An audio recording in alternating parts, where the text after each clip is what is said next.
Bonjour, je suis contente de vous présenter mon dernier livre qui s'appelle Le choix de vivre. Et en Europe, le livre porte un autre nom, il s'appelle Le point de rupture. Ce livre était toute une aventure à écrire parce que le livre touche ma vie personnelle évidemment. J'ai rencontré dans ma vie deux grandes épreuves, l'épreuve de la maladie et l'assassinat de mon époux.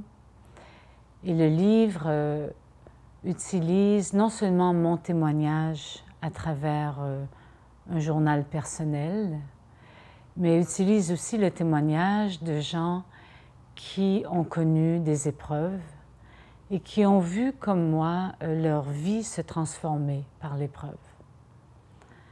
Je pense à Marie qui a perdu son fils de 8 ans dans un accident d'auto.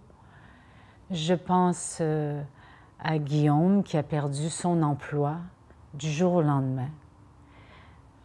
Je pense à Laurent qui est ostéopathe et qui du jour au lendemain s'est trouvé avec une maladie d'arthrite qui faisait que son corps ne pouvait plus fonctionner, alors il ne pouvait plus pratiquer sa profession.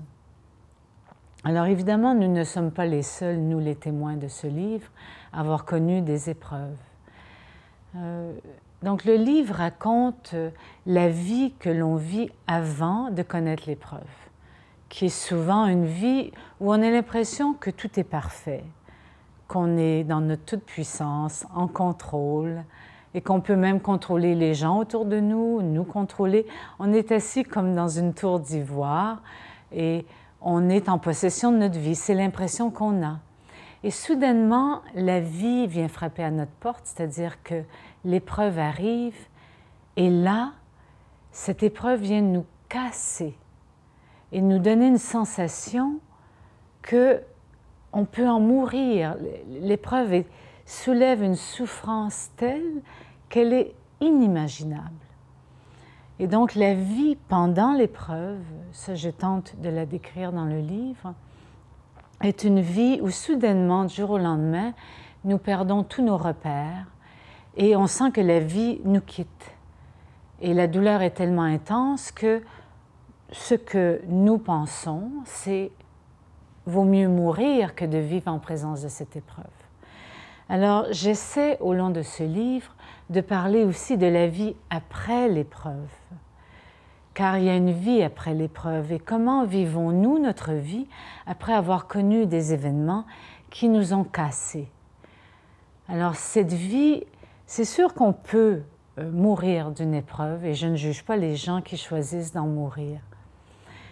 Pour ceux et celles qui choisissent de continuer à vivre, c'est comment continuer à vivre, comment retrouver le courage profond, car le point de rupture que l'épreuve nous fait vivre nous amène dans une mort psychologique intérieure qui nous pousse dans nos retranchements les plus grands, mais en même temps nous aide à retrouver l'élan, le goût de vivre notre vie différemment, même si ça surprend l'entourage autour de nous, émane de nous une force qui nous amène à vivre notre vie dans un choix de vivre au lieu de subir notre vie.